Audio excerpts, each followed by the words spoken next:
Hey, welcome back, guys. Will Meyer, the movie guy, is here to talk with us about the top movies at the box office this week. Well, you know I always look forward to the segment, man.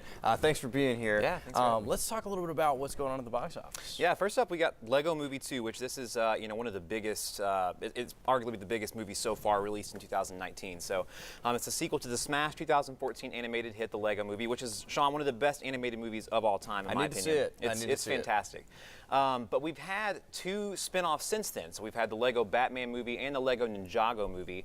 And those were solid, but they didn't rise to the heights of that first film. And unfortunately, I think the same can be said for this one. I think that it does share a lot of the same DNA with that first film, and in that it's got the same sardonic tone, the same irreverent energy, jokes a mile a minute here.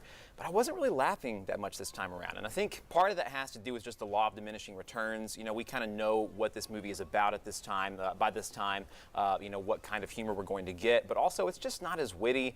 Like in the first film, they had a lot of seemingly random cameos, for instance, from Gandalf, you know, things from other properties that showed up, but they integrated those into the story. Here, you know, the joke starts and ends with Bruce Willis showing up. There's just kind of no point to it, but I think that it's still, you know, I still did have some laughs here, and the story is fine. There's a nice twist towards the end, but it really tries to tug at your heartstrings in kind of a Toy Story 3 kind of way, and it just didn't really work that well for me. I think that overall, it's definitely solid. I liked Tiffany Haddish in this movie. She has a couple of songs in here that are really good, but I got to say I was kind of disappointed by it, just considering how great the first one is. So interesting. I'm going to go 2 out of 4 on this one. Okay, well, cool. I'll have to go see the first one, then maybe check out the second one. We'll see.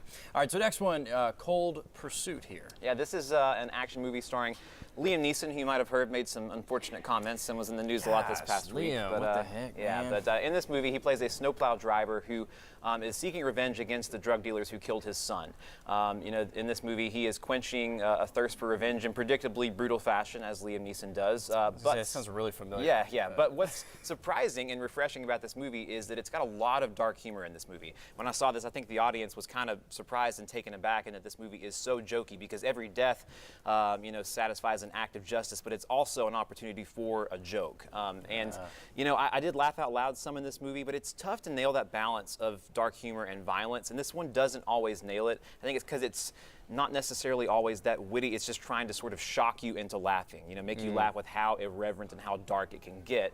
But I did laugh some, but overall this movie is kind of a hot mess. It's long, there's not a lot of tension. There's a really long stretch where Neeson's not even in the movie, and I'm wondering kind of what's going on. There are entire characters like Emmy Rossum's character who are unnecessary, but I still managed to enjoy this movie. I thought it was sort of charming and just somehow likable. Like I said, I laughed some of the violence is cathartic, and there are moments that are surprisingly sweet and tender. So not a very good movie by any stretch of the imagination, but I did enjoy it, and the audience seemed to as well. So this is the perfect movie to kind of rent at home, I think. So I was going to say that might be something you kind of like have and you just rent it, and not worth going to the theater. Exactly. Maybe. So I'd say 2.5 out of 4 for this one. Gotcha. Okay. Yeah. And so next one, we are working on Capernaum. Capernaum. Good job. Yeah, this is that means chaos, and this is a Lebanese movie that's nominated for Best Foreign Language Film at the upcoming Oscars. This one actually isn't out until this next Friday, by the way. This is an early review.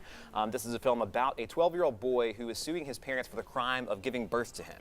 And that's really a framing device to go back and show you how this boy got to this point. He's imprisoned at this point, and show you what a horrific life he's had thus far. And you see what awful parents he had. They recently sold his sister for money. He got kicked out and has to take care of an infant. And this is just a tough slog. I watched this movie at home with a screener, and I had to take multiple breaks because I'm like, this is just heavy.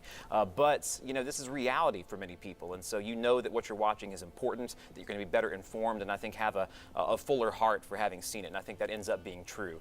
Great performance by this 12-year-old kid who is an actual Syrian refugee. He's not an actor, but did a really remarkable job.